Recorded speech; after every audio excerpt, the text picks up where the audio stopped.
ওয়ালাকাদ আতাইনা লুকমানাল হিকমাতা আনিশকুর লিল্লাহ। আল্লাহ রাব্বুল আলামিন বলেন, আমি লোকমানকে হিকমত প্রদান করেছি, প্রজ্ঞা দান করেছি।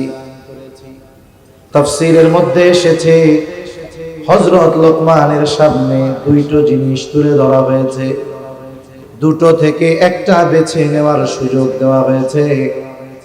একটা হলো নবুয়ত আর একটা হলো হিকমত। হযরত লোকমান নবুয়তকে গ্রহণ না করে তিনি হিকমতকে গ্রহণ করেছেন। প্রশ্ন করা হলো, লোকমান, নবুয়তের মতো গুরুত্বপূর্ণ মর্যাদাপূর্ণ বিষয় গ্রহণ করবার সুযোগ থাকার পরেও আপনি কেন হিকমতকে গ্রহণ করেছেন, নবুয়তকে গ্রহণ করেন নাই? কারণ প্রত্যেকটা নবী পরিপূর্ণ হিকমতওয়ালা। আপনি যদি নবুয়ত গ্রহণ করতেন, সম্মানজনক পদ সাথে সাথে হিকমতও পেয়ে যাইতেন। হযরত লোকমান জবাবে বললেন, শোনো, আল্লাহ তাআলা যদি আমাকে নিজের থেকে নবুয়ত দেওয়ার ইচ্ছা পোষণ করতেন, তাহলে আমাকে দুটো থেকে একটা বেছে নেওয়ার সুযোগ দিতেন না, সরাসরি তিনি আমাকে নবুয়ত প্রদান করতেন এবং ওই নবুয়তের জিম্মাদারি পালনের জন্য যত ব্যবস্থাপনা গ্রহণ করা দরকার সব ধরনের ব্যবস্থাপনা যিনি গ্রহণ করতেন তিনি কে? তাহলে একটা হলো দায়িত্ব দেওয়া আর একটা হলো দায়িত্ব বেছে নেওয়া। বলেন তো দুইটা সমান নাকি? মাথা নাড়াইয়েন, মুখ দিয়া কর, দুইটা কি সমান? দুইটা সমান। কারণ কোন দায়িত্ব যদি আমি আপনাদের কাছ থেকে জোর করে চাইয়া নেই, যদি বলি যে এই দায়িত্বটা আমাকে দেন, আমাকে দেন, আমাকে দেন, এখন যদি ওই চেয়ে নেওয়া দায়িত্ব পালন করতে আমি ব্যর্থ হয়ে যাই, আপনারা সবাই মিলে আমাকে বলবেন, হুজুর, আপনার কাজ এই দায়িত্ব নেওয়া না, আপনার কাজ হলো মসজিদে ইমামতি করা, মাদ্রাসায় পড়ানো, ওয়াজ করা। আপনি নিজের থেকে যে চেয়ে দায়িত্ব নিছেন পালন করতে পারলেন না, তার মানে দায়িত্ব চেয়ে নেওয়ার পর যদি দায়িত্ব পালনে কেউ ব্যর্থ হয় তাকে তিরস্কার করা হয়, বেশি কথা বলা হয়। আর যদি কেউ দায়িত্ব আমার উপরে জোর করে চাপায়া দেয়, বলে, হুজুর আপনি দায়িত্ব নেন, আমরা আপনার সাথে আছি, কোনো টেনশন নাই, আল্লাহ না করুন ওই দায়িত্ব পালনে আমি যদিও অকৃতকার্য হই, আপনারা কিছু বলার আগে আমি জোর গলায় বলবো, আমারে জোর করে দায়িত্ব দিছেন কেন?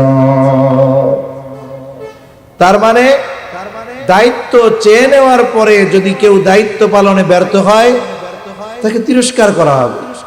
আর যদি দায়িত্ব চাপায়া দেওয়া হয় তখন ওই দায়িত্ব পালনে অন্যান্যরা সহযোগিতা করে। হযরত লোকমান বলেন, আমি যদি নবুয়তের দায়িত্ব নিজের থেকে গ্রহণ করতাম, যদি ওই দায়িত্ব পালনে কোনো ত্রুটি বিচ্যুতি হয়ে যাইত, তাহলে আল্লাহ তাআলার দরবারে আমাকে জবাবদিহিতার কাঠ গড়ায় দাঁড়ানো লাগতো। আর যদি আল্লাহ তাআলা নিজের থেকে দায়িত্ব দিতেন নবুয়তের দায়িত্ব, তাহলে ওই দায়িত্ব পালনে যত ব্যবস্থাপনা দরকার সব ধরনের ব্যবস্থাপনা যিনি গ্রহণ করতেন তিনি কে?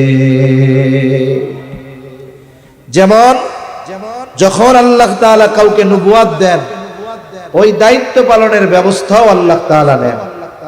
একটা উদাহরণ দেই। প্রথম দিকে যখন ওহী নাজিল হয় রাসূলুল্লাহ সাল্লাল্লাহু আলাইহি ওয়াসাল্লামের উপরে, ওহী যখন নাজিল হতো নবীজি চিন্তিত হয়ে যাইতেন যে আমি যদি এই ওহী যেগুলো আমাকে তিলাওয়াত করে জিবরাইল আলাইহিস সালাম শোনাচ্ছেন যদি ভুলা যাই, যদি কোনোটা ছুটে যায়, যদি আমি সবগুলোকে জমা না করতে পারি, এই টেনশনে নবীজি কি করতেন? জিবরাইল আলাইহিস সালাম পড়া শোনাইতেন, জিবরাইল আলাইহিস সালামের পড়া শুনতেন, আর যেটা শুনতেন ওইটা মুখ দিয়া বিড়বিড় করে পড়তে থাকতেন, জবান নাড়াইতেন। কান দিয়া শোনে আর জবান দিয়া কি পড়ে? বলেন তো স্বাভাবিকভাবে আমি যদি কান দিয়া শুনি আর মুখ দিয়া পড়ি, শুধু শুনলে যতটুকু একাগ্রতার সাথে শ্রবণ করা যাইত, আমি যদি পড়ি আর শুনি ওই রকম একাগ্রতার সাথে শ্রবণ করা যাবে? যাবে। কিন্তু নবী কেন মুখ দিয়ে পড়ে, কান দিয়ে শোনে আর মুখ দিয়ে পড়ে, আল্লাহ তো ভালো জানে। নবীজি চিন্তা করতেছেন এটা পড়ে আমি আত্মস্থ করে ফেলি, কারণ যদি কোনোটা সুইটা যায় এজন্য পড়তেন। এই অবস্থা আল্লাহ তাআলা জানেন। যেহেতু আল্লাহ তাআলা আমার আপনার নবীকে নবুয়ত দিয়েছেন, নবুয়তের জিম্মাদারি পালনের দায়িত্বের ব্যবস্থাপনাও আল্লাহ তাআলা করবে। এই জন্য আল্লাহ তাআলা ওহী নাযিল করে জানায় দেন, লা তুহাররিক বিহি লিসানাকা লিতা'জালা বি ইন্না আলাইনা জামআহু ওয়া কুরআনা ফাইযা ক্বরা'নাহু ফাত্তাবি'ল কুরআনা সুম্মা ইন্না আলাইনা বায়ানা। আল্লাহ রাব্বুল আলামিন বলেন, লা তুহাররিক বিহি লিসানাকা লিতা'জালা বি, ও আমার হাবিব, আপনি তাড়াহুড়ো করে আপনার জবানকে আপনি বারবার আওড়াবেন না, নড়াচড়া করবেন না। কেমন যেন আল্লাহ তাআলা বলে, হাবিব আমার, আপনি কি মনে করতেছেন আপনি না পড়লে কোরআন হারায়া যাবে? আপনি না পড়লে কোনো কিছু আপনার থেকে ছুটে যাবে? আল্লাহ তাআলা বলেন, হাবিব, চিন্তার কোনো বারণ নাই, শুইনা নেন, ইন্না আলাইনা জামআহু ওয়া কুরআনা। আপনার পড়ার প্রয়োজন নাই, আপনি খেয়াল দিয়া শুনবেন। কেন? বলে এই কোরআন একত্রিত করা, শুধু তাই না, এই কোরআন আপনাকে পড়ায়া দেওয়ার দায়িত্ব আমি আল্লাহ। আপনি মনে করতেছেন যে জিবরাইলের সাথে সাথে যদি না পড়েন পড়া ঠিক হবে না, এটারও চিন্তা নাই, পড়ায়া দিব আমি। আবার চিন্তা করতেছেন যদি মুখস্থ না করি হারায়া যাবে? আরে না না, এগুলো জমা করার দায়িত্ব আমার, এটা পড়িয়ে দেওয়ার দায়িত্ব আমার। সুবহানাল্লাহ। এখন আপনি কি করবেন? আল্লাহ তাআলা বলেন, ফাইযা ক্বরা'নাহু ফাত্তাবি' কুরআনা। ফাইযা ক্বরা'নাহু, যখন আমি আপনার এটা তিলাওয়াত করে শোনাই, তার মানে আমার পক্ষ থেকে যখন জিবরাইল আলাইহিস সালাম আপনাকে এই কোরআন তিলাওয়াত করে শোনায়, ফাত্তাবি' কুরআনা, আপনি তার এই তিলাওয়াতের অনুসরণ করেন, তার মানে তার তিলাওয়াতটা আপনি খেয়াল দিয়ে শুনতে থাকেন। ও আমার হাবিব, আপনার টেনশনের কোনো কারণ নাই। সুম্মা ইন্না আলাইনা বায়ানা, এই কোরআন শুধু জমা করব তা নয়, কোরআন শুধু পড়ায়া দিব তা নয়, বলে এই কোরআনের ব্যাখ্যা শিক্ষা দেওয়ার দায়িত্ব আমি আল্লাহ। তাহলে দেখুন, কোরআন সংরক্ষণের দায়িত্ব নিছেন কে? এজন্যই তো ১৫০০ বছর পার হয়ে গেছে, আজ পর্যন্ত কোরআনের শব্দ তো বহুদূর, কোরআনের বাক্য বহুদূর, কোরআনের একটা নুক্তার পরিবর্তন কেউ করতে পারে নাই, কিয়ামত পর্যন্ত পারবেও। আল্লাহ তাআলা শুধু শব্দ আর অর্থ হেফাজতের দায়িত্ব নিয়েছেন তা নয়, বরং আল্লাহ তাআলা বলেন, সুম্মা ইন্না আলাইনা বায়ানা, ব্যাখ্যা হেফাজতের দায়িত্ব আল্লাহ তাআলা নিয়েছেন।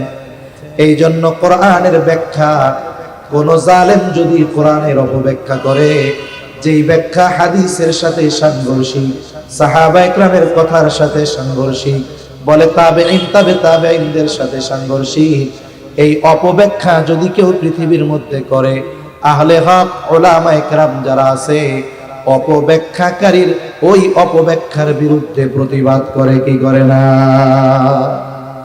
কোরআন পরিবর্তনের সুযোগ তো নাই, বলে কোরআনের ব্যাখ্যাকেও অপব্যাখ্যা করার সুযোগ নাই।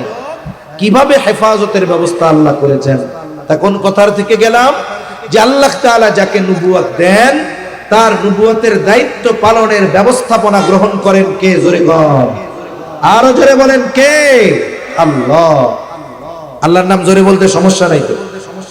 আচ্ছা, মনে করেন আমি তো অসুস্থ, গলা ভাঙ্গা, বুঝতে পারতেছেন, আপনারা একটু জোরে কইলে তাহলে আমি একটু উজ্জীবিত হব। আবার দেখেন, আল্লাহর নাম কইতে গিয়ে যদি গলা ফাইটা কেউ মইরাই যায়, এর চাইতে সৌভাগ্যের আর কেউ কিছু হইতে পারে? যে তার জীবনের শেষ কথাই হইল আল্লাহ। হযরত লোকমান বলেন, আল্লাহ তাআলা যদি আমাকে নিজের থেকে নবুয়ত দিতেন, এই দায়িত্ব পালনের যথাযথ ব্যবস্থাপনা তিনি গ্রহণ করতেন।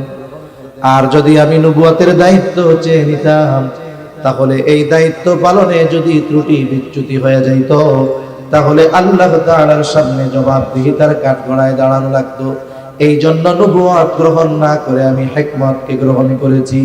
বলে হিকমত, এই প্রজ্ঞা হযরত লোকমানের মধ্যে ছিল। বলে হিকমত কাকে বলে? অনেক শব্দের সমন্বয় বলে।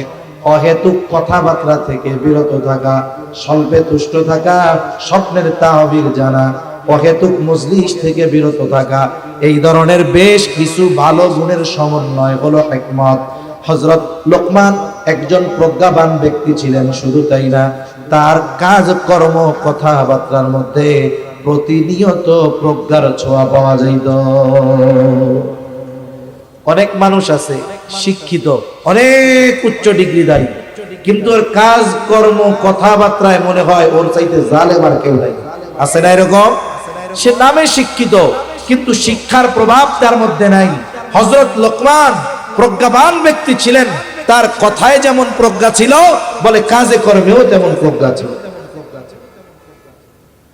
হযরত লোকমান হঠাৎ করে এই রকম প্রসিদ্ধি অর্জন করেন নাই। বলে জীবনের প্রারম্ভে হযরত লোকমান ছাগলের রাখাল ছিলেন। জঙ্গলে জঙ্গলে ছাগল চরাইতেন।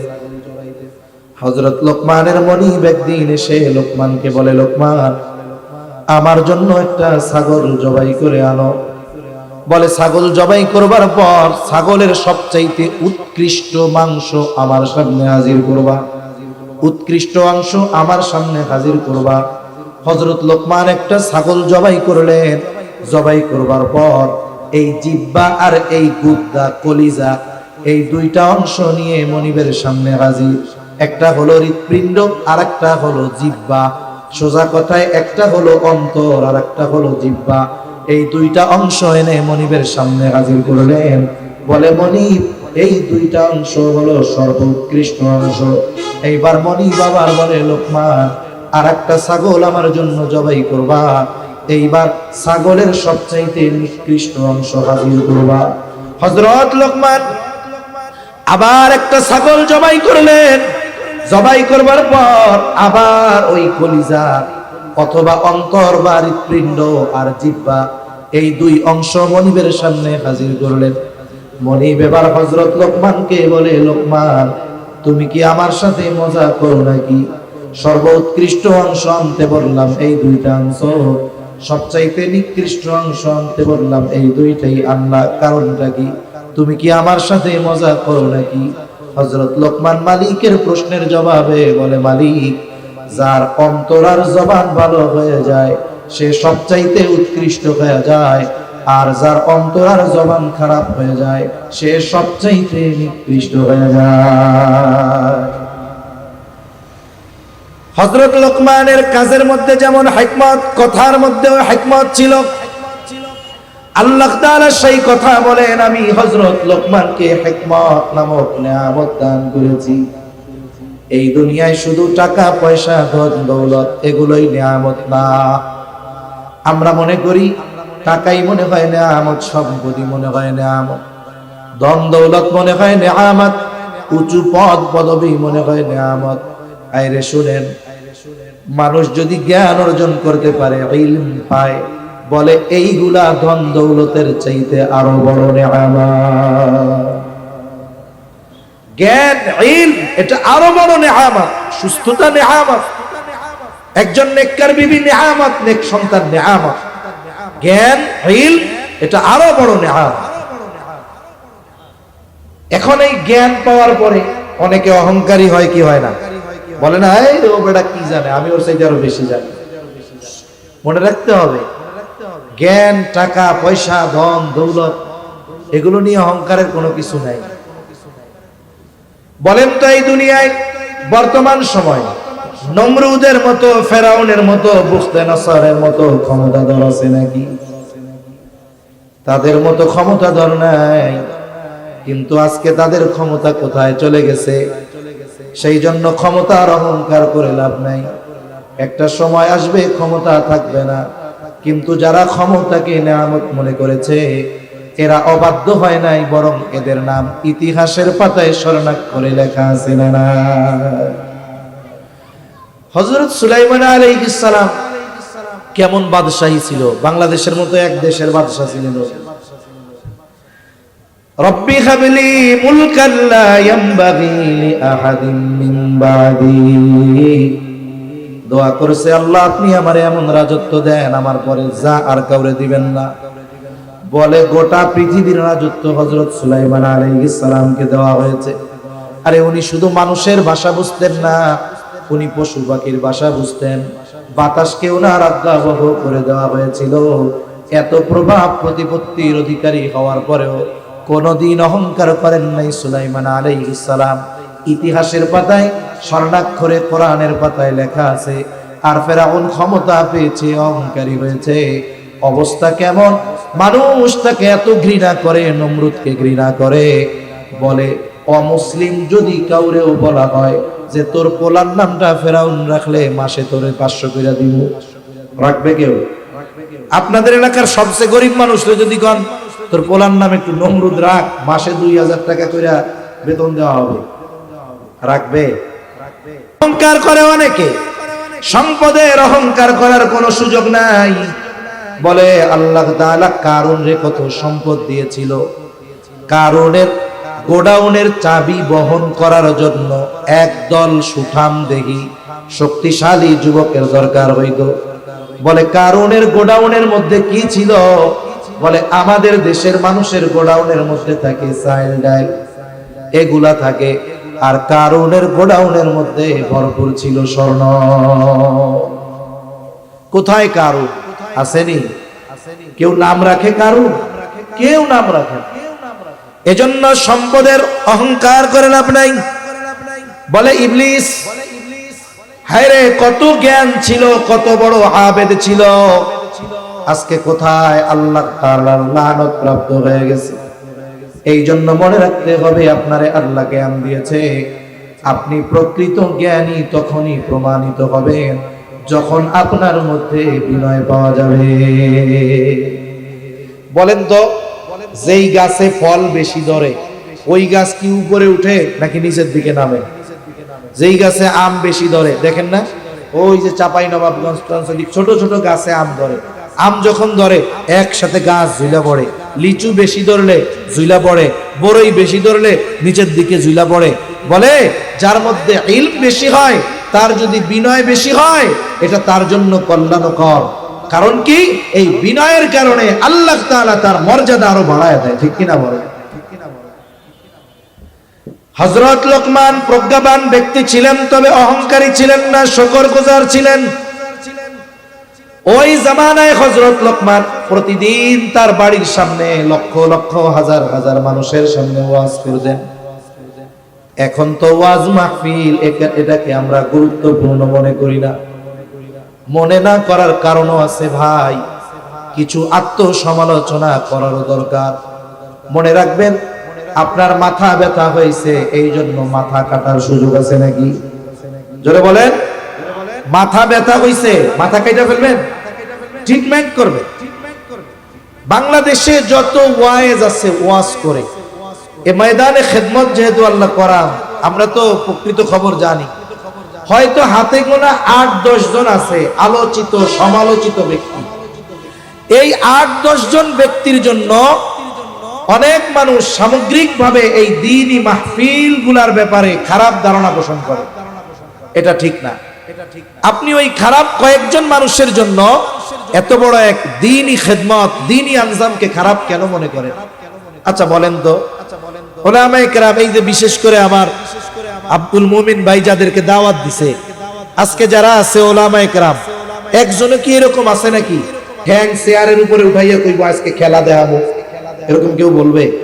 এখানে যারা আছেন হযরত উলামায়ে কেরাম, পোস্টারের শুরু থেকে নিয়ে শাইখুল হাদিস আল্লামা আলী আহমদ সাহেব থেকে নিয়ে এরপরে যারা আছেন সকলে, আল্লামা আব্দুল আউয়াল সাহেব আছেন, বুজুর্গ মানুষ, কত বড় মুহাক্কিক আলেম বুজুর্গ, এই যে দাওয়াত দিছে, এনারা আইসা দিল খুইলা কথা বলবে, দ্বীনের দরদ নিয়ে কথা বলবে, কিন্তু দেখা যাবে দুই একজন, 2, 4, 8, 10 জন মানুষের জন্য আমরা এই ওয়াজ মাহফিল নামক নেয়ামতটাকে অনেক সময় বিরূপ প্রতিক্রিয়া করি। ধর ওয়াজ মাহফিলে যে লাভ হইল, এটা ঠিক না ভাই, এটা ঠিক না, এটাকে নেয়ামত মনে করা দরকার, ঠিক কিনা বলেন?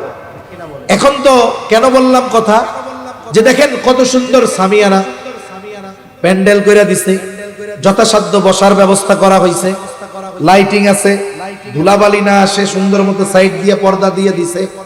এরপরেও উপস্থাপক এখন তো আসছেন আলহামদুলিল্লাহ, আপনারা অনেক মানুষ এসার পরে বারবার বলতেছে যে আপনারা আসেন, বসেন, দিনই আলোচনা শুনেন। আসলে উনি যে ডাকতেছে আমার দুঃখ লাগতেছে। আহা, আমরা কতটা দিন বিমুখ হয়ে গেছি যে আমাদের জন্য দিনের কথা শোনানোর ব্যবস্থা করা হয়েছে। সারা রাত হবে না, হয়তো 2-4 ঘন্টা হবে, 5 ঘন্টা হবে, তাও হবে না। বলে আমি দিনের ব্যাপারে এত উদাসীন যে কিছু দিনই কথা নিজের ইচ্ছায় বসে আসে শুনবো, এই ইচ্ছা আমাদের হয় না। এই কারেন্ট আছে না গেছে গা? একটু জিকির করি, লা ইলাহা।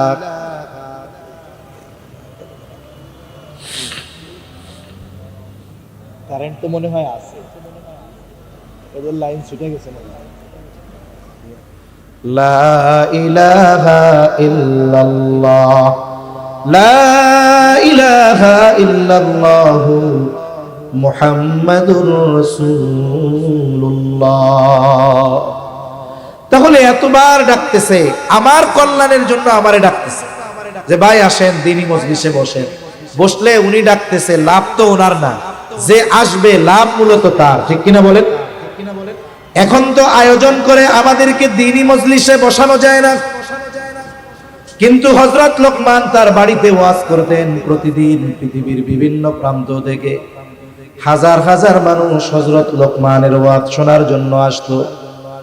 এইরকম একদিন মজলিসের মধ্যে উনি বয়ান করবেন, হঠাৎ একজন লোক মধ্য থেকে দাঁড়ায় গেছে, বলে লোকমান, আপনার ওয়াজ শুরু করবার পূর্বে আপনার কাছে আমার একটা বিষয় জানার আছে, যে আপনি কি ওই লোকমান নাকি যেই লোকমান এক সময় আমার সাথে বাগানে বাগানে ছাগল চড়াইতো?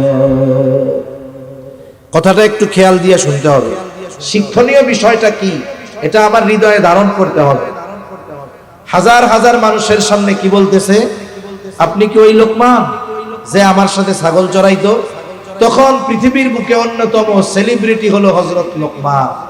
আচ্ছা বলেন তো, এই সমাজে কিছু মানুষ এমন আছে যে 20 বছর আগে ওর পায়ে দেওয়ার জুতা ছিল না, জুতা কেনার টাকা ছিল না, আজকে 20 বছর পরে সে কোটি কোটি টাকার মালিক, অনেক বড় শিল্পপতি। এখন বন্ধুদের সাথে বসে আছে।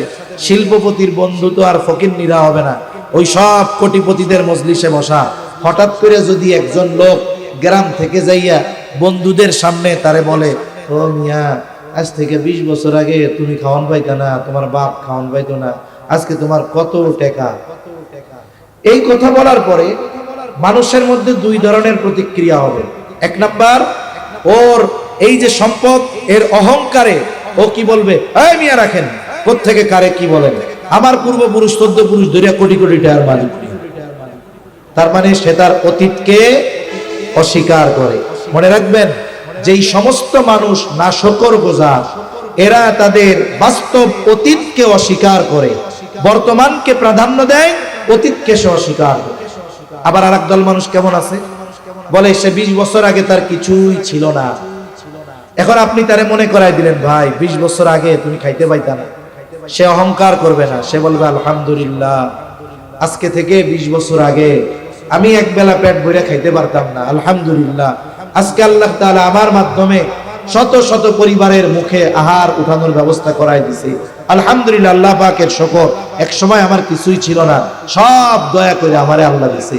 তার মানে বুঝবেন, এই যে অতীতকে অস্বীকার করে নাই, এই ব্যক্তি নিঃসন্দেহে শুকরগুজার বান্দা, ঠিক কিনা বলেন?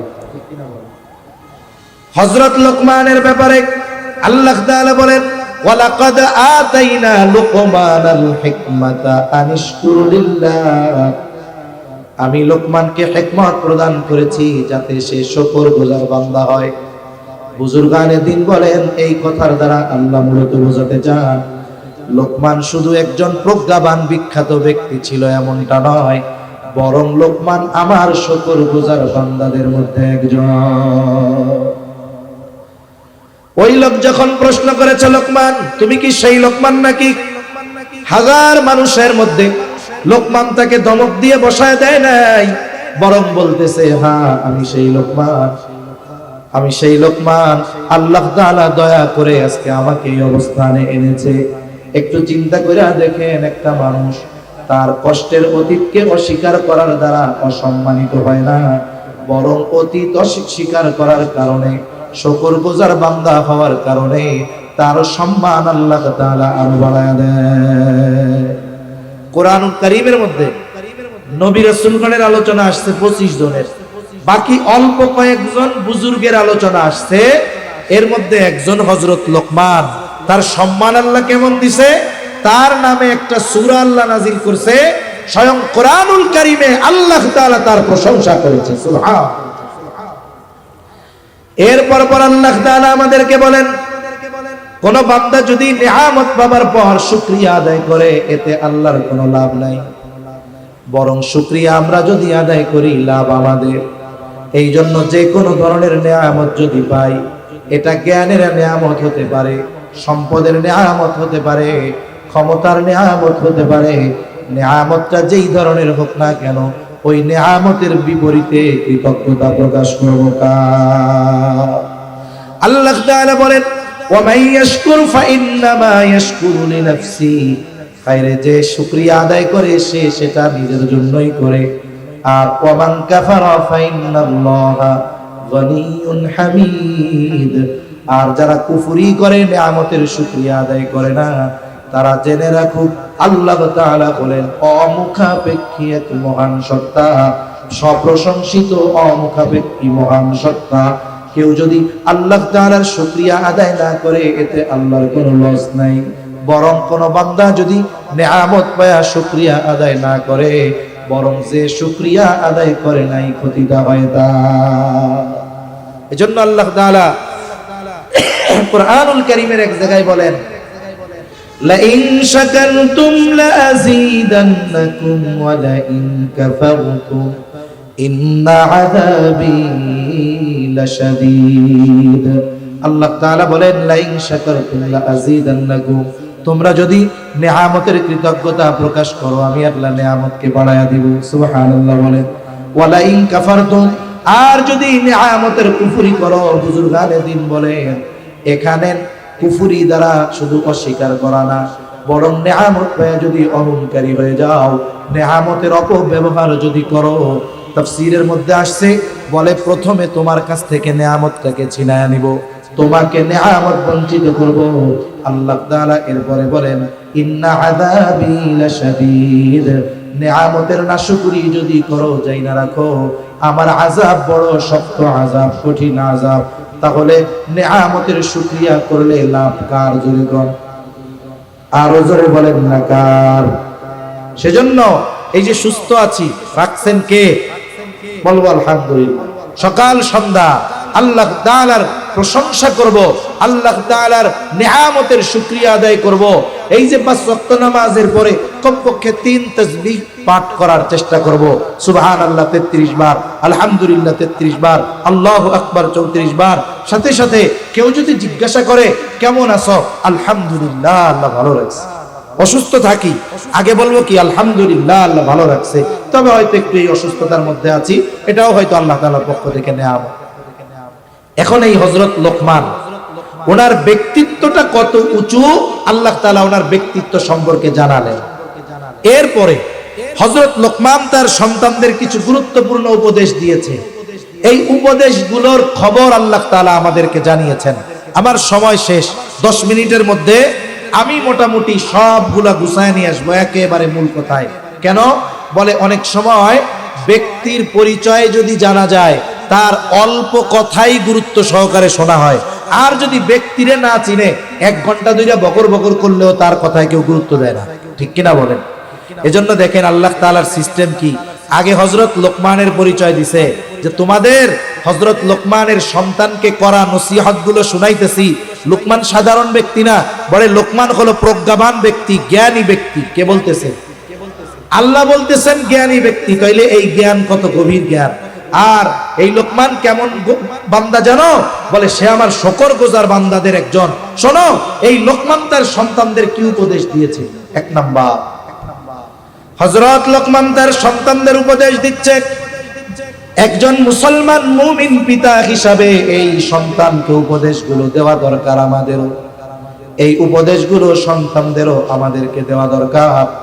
বলে এক নাম্বার, ঈমান বা তাওহীদের ব্যাপারে সন্তানকে পরিচয় করায়া দিচ্ছে। হযরত লোকমান সন্তানকে ওয়াজ করতেছে। হযরত আল্লাহ তাআলা বলেন, ওয়া ইদ ক্বালা লুকমানু লিবনিহি ওয়া হুয়া ইয়াইদুহু ইয়া বুনাইয়া লা তুশরিক বিল্লাহ। হযরত লোকমান, ওয়া ইদ ক্বালা লুকমানু লিবনিহি ওয়া হুয়া ইয়াইদুহু, যখন লোকমান তার সন্তানকে বলতেছে, ওয়াজ করতেছে, ওয়া হুয়া ইয়াইদুহু। মনে রাখবেন ওয়াজ শব্দের অর্থ কি? বলে নসিহত করা। ওয়াজের ভাষা হয় নরম, দিল থেকে আসে। বলে আরেক দিলের মধ্যে এই কথার আসর পড়ে, প্রভাব পড়ে। মনে করেন আপনি আপনার এক দেয়ালের মধ্যে যদি শক্ত এক খণ্ড কাদা ফিয়া মারেন, মাটির চাক, বলেন তো ওইটা দেয়ালের সাথে লাগবে নাকি ফিরে আসবে? জোরে কন্যা কি হবে? কিন্তু আপনি যদি নরম পেক কাদা, যারে বলে নরম কাদা, এই নরম কাদা যদি কোনো দেয়ালে নিক্ষেপ করেন, বলে কাদা দেয়ালের সাথে লেগে যাবে। বলে ওয়াজের ভাষা হওয়া দরকার কিছু ক্ষেত্রে নরম। নরম ভাষায় হলে কি হয়?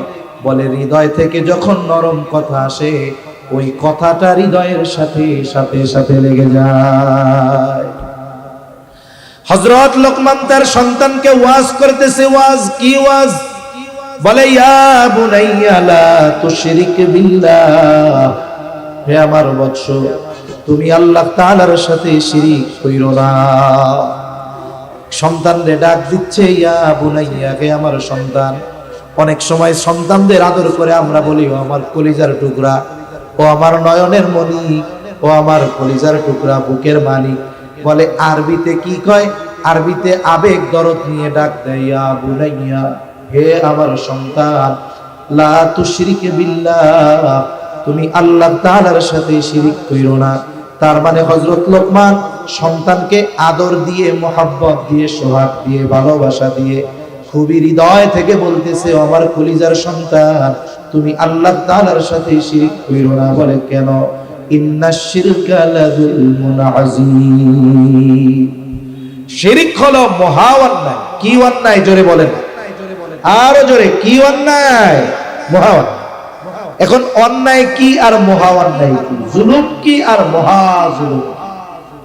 জুলুম হলো সবল কর্তৃক দুর্বলের উপরে অবিচার করা। সবল কর্তৃক দুর্বলের উপরে যদি অবিচার করা হয়, এটা হলো জুলুম। এটা কি? জোরে বলেন, জুলুম। আর দুর্বল যদি সবলের উপরে অবিচার করে, তাইলে এটা হলো মহা জুলুম। এটা কি জুলুম? মহা জুলুম। দেখেন আমরা কি দুর্বল, আল্লাহর শক্তির সাথে আমাদের দুর্বলতা কম্পেয়ার করারও কোনো সুযোগ নেই, এত দুর্বল আমরা। অথচ আমরা কি করি? শিরকের মাধ্যমে কার উপরে অবিচার করি? জোরে বলেন, কার? কার হক নষ্ট করি? বলে সবল কর্তৃক দুর্বলের হক যদি নষ্ট হয়, করা হয়, এটা হলো জুলুম। আর যদি দুর্বল কর্তৃক সবলের হক নষ্ট করা হয়, এটা হলো মহা জুলুম। এজন্য যখন কেউ শিরিক করে আল্লাহর সাথে, বলে সে মহা জুলুমকারীদের অন্তর্ভুক্ত। ঠিক কিনা বলে? এজন্য খবরদার, আল্লাহ তাআলার সাথে আমরা কখনো শিরিক করব না। শিরিক মুক্ত ঈমান দরকার। এইখানে সন্তানকে তাওহীদ বা ঈমানের শিক্ষা দিচ্ছেন হযরত লোকমান। ও আমার বৎস, আল্লাহ তাআলার সাথে শিরিক করব না, কারণ ইন্নাশ শিরকা লাযুলমুন আযীম, শিরিক হলো মহা অন্যায়, মহা জুলুম। আর আল্লাহ তাআলা শিরিক করলে সবচাইতে বেশি বেজার হয়। আল্লাহ তাআলা বলেন, ইন্নাল্লাহা লা ইয়াগফিরু আন ইউশরাকা বিহি ওয়া ইয়াগফিরু মা দুনা যালিকা লিমান ইয়াশা। আল্লাহ তাআলা বলেন ইন্নাল্লাহা লা ইয়াগফিরু আন ইউশরাকা বি, তার সাথে যদি কেউ শিরিক করে তাকে আল্লাহ মাফ করবে। বাকি যে অন্যায় আছে, আমল করে নাই, নামাজ পড়ে নাই, রোজা রাখে নাই, আল্লাহ চাইলে এগুলো মাফ করে দিতে পারে। শিরিক যদি করে, তাওবা যদি না করে, আল্লাহ তাহলে মাফ করবে।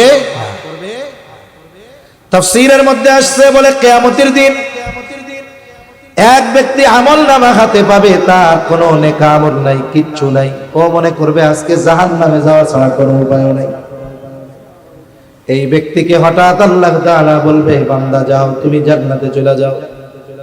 লোকটা একটু অবাক হয়ে বলবে কি ব্যাপার, আমার কোনো আমল নাই, সারা জীবনে গুনাহ ভরা, আমারে জান্নাতে যাইতে কয় কেন? আল্লাহ তাআলা বলে বান্দা যাও। ওই বান্দার জানতে মন চাইবে কোন আমলের কারণে সে জান্নাতি হচ্ছে। আল্লাহ তাআলা তাকে জানায় দিবে বান্দারে, তুমি দুনিয়ায় হয়তো ইবাদত করতে পারো নাই, শয়তানের ধোঁকায় পড়ে গুনাহ করেছো, কিন্তু তুমি কোনোদিন আমার সাথে শিরিক করো নাই, শুধুমাত্র এই কারণে আমি আল্লাহ আজকে তোমাকে মাফ করে দিলাম। এজন্য শিরিক থেকে নিজে বাঁচবো, সন্তানদেরকেও শিরকি কর্মকাণ্ড থেকে বাঁচাবো, বলেন ইনশাআল্লাহ। এমিয়া যদি ঘরে আগুন লাগে, যদি ঘরের মধ্যে বাচ্চাটা থাকে, আপনি আগুনের পরোয়া না কইরা, পোড়ার ভয় না কইরা ঘরের মধ্যে ঢুকে বাচ্চারে বাঁচানোর চেষ্টা করবেন।